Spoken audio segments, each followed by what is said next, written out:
अब कथा का वर्णन आता है। एक बार ब्रह्मा जी ने दक्ष को प्रजापति घोषित कर दिया, प्रजा का राजा बना दिया। प्रजापति एक पद है, उस पर बैठा दिया। जिस दिन सम्मान समारोह रखा तो उसमें सबको बुलाया, तो भोले बाबा को भी बुलाया। तो नेताजी की हमेशा से आदत होती है कि वो थोड़ा लेट आते हैं, देरी से, ताकि सब पहले से जाकर के इंतजार करें। सब बैठे हुए थे, बाद में दक्ष पहुंचे तो सबने उठकर के सम्मान किया, परंतु ना तो विष्णु भगवान ने सम्मान किया, ना ब्रह्मा जी ने, ना शंकर जी ने। ब्रह्मा जी ने सोचा कि हम तो पिताजी हैं, विष्णु भगवान तो परदादा हैं। अब शंकर जी ने सोचा कि हम में और इनमें क्या अंतर है, ब्रह्मा जी में और इनमें, तो हम क्यों खड़े हों। तीनों बैठे रहे। प्रजापति दक्ष मंच पर बैठा तो गद्दी पर बैठते ही नीचे नजर गई कि सब तो खड़े हैं पर 3 लोग बैठे हैं। पिताजी तो ठीक है, दादाजी ठीक है, पर ये भाई साहब क्यों नहीं उठे शंकर जी की तरफ। अच्छा, आदत बहुत बुरी होती है। 1000 लोगों की भीड़ हो, 999 लोग प्रणाम कर लें, एक ना करे तो नजर उसी पे जाती है कि ये है कौन। सब प्रणाम कर लें, एक ना करे, उसी पर नजर जाती है कि ये भाई साहब कौन है, ये क्यों नहीं प्रणाम कर रहा। सब तो राम राम कर रहे हैं। राजा को भी दक्ष को क्रोध आ गया। सुनो ए देवताओं, सुनो। बैठते ही भाषण शुरू कर दिया। तो देवताओं को लगा कि शायद कोई बहुत ऊंची बात है, तब तो बैठते ही भाषण शुरू हो गए। देवता सावधान होकर के सुनने लगे। दक्ष ने कहा, सावधान, केवल एक बात कहूंगा मैं। विशिष्ट सभा में विशिष्ट लोगों का ही आगमन हो तो ही अच्छा है। तो सब देवता एक दूसरे की तरफ मुंह ताकने लगे कि यहां पर विशिष्ट कौन नहीं है। तब तक दक्ष बोले, सुनो, सभ्य समाज में एक भी असभ्य व्यक्ति आ जाए तो सभा का रूप बिगड़ जाता है। सब देवता एक दूसरे की तरफ देखने लगे कि भाई यहां असभ्य कौन बैठा है। चिल्ला करके दक्ष बोले, अरे तुम्हें ये नंगा शिव नहीं दिखाई पड़ता? मैं इसे बैठने का ज्ञान, ना उठने का ज्ञान, हमेशा भूत प्रीतों के संग रहता है, तो इसकी आदत भी भूत प्रीतों जैसी ही हो गई।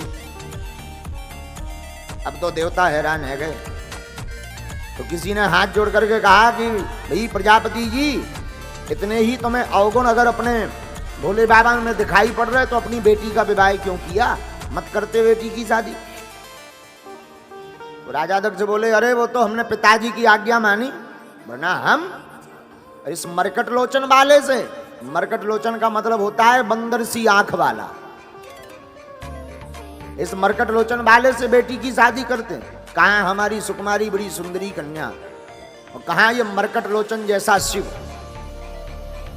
तो नंदी थोड़ा तड़फड़ाए कि हम जरा मजा चखा दें। भोले बाबा बोले, शांत बैठो, ससुराल की गालियां हैं, किसी को शादी में मिलती हैं, हमें शादी के बाद मिलनी, चुप बैठो, पाओ प्रेम पूर्वक।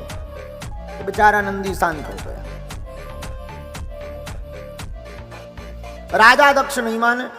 भोले बाबा की तो मुस्कुराने की आदत, सो और मुस्कुरा दिए। अच्छा, किसी को गुस्सा आ रही हो तो मुस्कुरा दो, फिर देखो उसके अंदर का बिच्छू डांस कितना खतरनाक निकलता है। हाँ, किसी को गुस्सा आ रही हो, तुम कहो, वाह जी क्या हाल है, फिर देखो फनाने लगेगा, मैं खा जाऊंगा, और जैसे ही वो कपने लगे और कहे मैं खा जाऊं, फिर तुम धीरे से मुस्कुराओ। क्या गजब का वाइब्रेशन है। किसी गुस्सैल व्यक्ति को हराना है और ज्यादा बलवान है तो बस तुम मुस्कुराना सीख लो।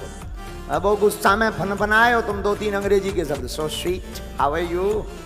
दक्ष तो थोड़ा आग लगी थी, और भोले बाबा ने और मुस्कुरा दिया, लगे रहो ससुर जी, हमें कोई प्रॉब्लम नहीं, नो प्रॉब्लम।